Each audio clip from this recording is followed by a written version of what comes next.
একেবারে কুচালবো আমরা যে ডাকাইত নি, হ্যাঁ একেবারে ফাড়াই অ্যালবাম এইটা চলতো না আমরা সাথে। সত্যি আপু, কারণ চিট করে যাবি কেন? আমি যদি তোরা সত্যিকারের ভালোবাসি, তুই কেন আমারে চিট করে যাবি? এই তো হইতো না। ইস, কি করবেন? হ্যাঁ, একটা এক্স ছিল ক্লাস 9 এ পড়ি তখন। সে কি এখন মানসিকভাবে সুস্থ না অসুস্থ? সে মানসিকভাবে অসুস্থ, কারণ সে আর বিয়েই করে নাই। না, আমারে ছাইরা সে যতটা না কষ্ট পাইছে, এখন আমি ভালো আছি এই পরিস্থিতি দেখে, মানে তার থেকে বেশি কষ্ট সে সব সময় পায়, যে এখনো সে বিয়ে করে না। আজকে আমি অনিয়ারে এটা ওপেন বলতেছি, এতদিন কোথাও বলি নাই। বিয়ে করছি যেহেতু মানিকগঞ্জ, তো আমার কাছে মনে হয় তো মানিকগঞ্জের ছেলেরা বেশি ভালো। বাবা, আচ্ছা ময়মনসিংহের মেয়েরা কেমন? আগে অনেক ভালো। সবাই বলে যে ময়মনসিংহের মেয়েরা এই সেই, না ময়মনসিংহের মেয়েরা অনেক সাংসারিক আমার কাছে মনে হয়। আচ্ছা, নিজেকে দিয়ে যেটা বুঝি আর কি, আমি খুবই সাংসারিক একটা মেয়ে, আমার খুব ভালো লাগে সংসার করতে। সবসময় ময়মনসিংহকে ব্র্যান্ড হিসেবে আপনি তুলে ধরেছেন সব জায়গায়, এবং ময়মনসিংহের এই ভাষাটাই আপনার একটা শক্তি। এখন যদি বলি ময়মনসিংহের মেয়েরা ছেলেরা কেমন, আচ্ছা প্রথমে ছেলেরা কেমন, এটা যদি আপনাকে ব্র্যান্ডিং করতে বলি তাহলে কিভাবে করবেন? ছেলেরা ভালো, মেয়েরা তাদের থেকে ভালো আমার কাছে মনে হয়। ও আচ্ছা, ছেলেরা তো ভালোই, মেয়েরা আরো বেশি ভালো আমার কাছে মনে হয়। মেয়েরা আমরা ময়মনসিংহের মেয়েরা অনেক আবেগী, প্রচুর আবেগ কাজ করে আমাদের, আমার কাছে মনে হয়। সো ছেলে বিয়ে করছি তো মানিকগঞ্জ, আচ্ছা, সো এই দিক থেকে বিবেচনা নিজের ভাই দিয়ে করা যায় যে ভাইরা ভালো, সো ময়মনসিংহের ছেলেরা ভালো। আর বিয়ে করছি যেহেতু মানিকগঞ্জ, তো আমার কাছে মনে হয় তো মানিকগঞ্জের ছেলেরা বেশি ভালো। বাবা, আচ্ছা ময়মনসিংহের মেয়েরা কেমন? আগে অনেক ভালো। সবাই বলে যে ময়মনসিংহের মেয়েরা এই সেই, না ময়মনসিংহের মেয়েরা অনেক সাংসারিক আমার কাছে মনে হয়। আচ্ছা, নিজেকে দিয়ে যেটা বুঝি আর কি, আমি খুবই সাংসারিক একটা মেয়ে, আমার খুব ভালো লাগে সংসার করতে, খুব ভালো লাগে। আচ্ছা, আর জ্ঞান বিচার বুদ্ধি ঝগড়া আমাকে ময়মনসিংহের মেয়েকে যদি কেউ চিট করে তাহলে একেবারে কুচালবো আমরা যে ডাকাইত নি, হ্যাঁ একেবারে ফাড়াই অ্যালবাম এইটা চলতো না আমরা সাথে। সত্যি আপু, কারণ চিট করে যাবি কেন? আমি যদি তোরা সত্যিকারের ভালোবাসি, তুই কেন আমারে চিট করে যাবি? এই তো হইতো না। ইস, কি করবেন? বললাম না, একটা কুট্টি অ্যালবাম, ফাড়া অ্যালবাম, খাস বাংলা কথা, ফাড়া অ্যালবাম।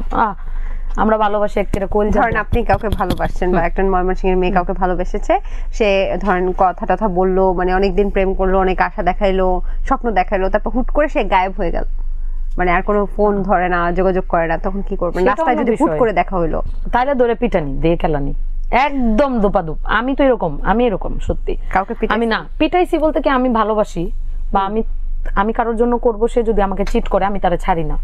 আবার যারে ভালোবাসি তারে পুরো কলিজা দিয়ে ভালোবাসি, আমার টাইপটা এরকম।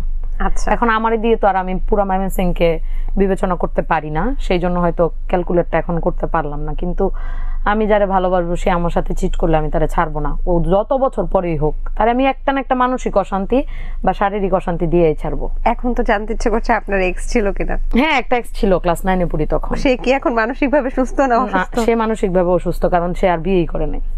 না, আমারে ছাইরা সে যতটা না কষ্ট পাইছে, এখন আমি ভালো আছি এই পরিস্থিতি দেখে, মানে তার থেকে বেশি কষ্ট সে সব সময় পায়, যে এখনো সে বিয়ে করে না। আজকে আমি অনিয়ারে এটা ওপেন বলতেছি, এতদিন কোথাও বলি নাই, হচ্ছে যে এখনো সে বিয়ে করে নাই। সবাই ভাবে আমাদের এলাকার যে আমি তাকে বিয়ে করতে না করছি, আলটিমেটলি তা না। সে হয়তো কোনো তার গিল্টি বা কোনো একটা ফিলিংস তার কাজ করে যে মেয়েটাকে তো আমি চিট করছিলাম। চিট করছিল? কি ধরনের চিট? চিট বলতে সে রিলেশন থাকা অবস্থায়, মাত্র 9 মাসের রিলেশন না 10 মাসের রিলেশন, তখন তো ছোট একদম, সে দেশের বাইরে ইতালিতে চলে যায় আর কি, তারপর আর আসে না।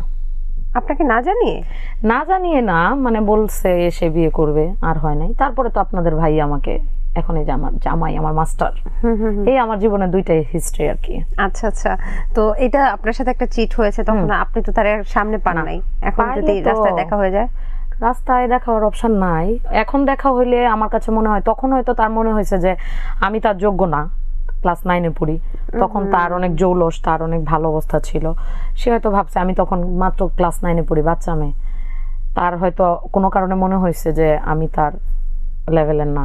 এখন এরকম হয়েছে ব্যাপারটা। আসলে আমি আমার নিজেকে এইভাবেই মানে বানায়া ফেলছি যে এখন ও আসলে মনে হবে ওই বুঝবে যে ওই আমার যোগ্য না, হয়তো দূর থেকে দেখে। এখন তিনি কি করেন জানেন? জানি না, জানি শুধু ইটালিতে থাকে, রেস্টুরেন্ট আছে, এইটুকুই জানি। আর তাছাড়া জানার প্রয়োজন পড়ে না। আমার জামাই আসলে জানতে দেয় না, এত ভালোবাসা দেয় যে এক্সকে নিয়ে ভাববো। প্রসঙ্গ আসবেও, কিন্তু সে কি আর যোগাযোগই করে নাই আপনার সাথে যাওয়ার পরে? না, যোগাযোগ করে নাই, আমিও করি না, আমার প্রয়োজন পড়ে নাই, সেও করে নাই, কি দরকার আর।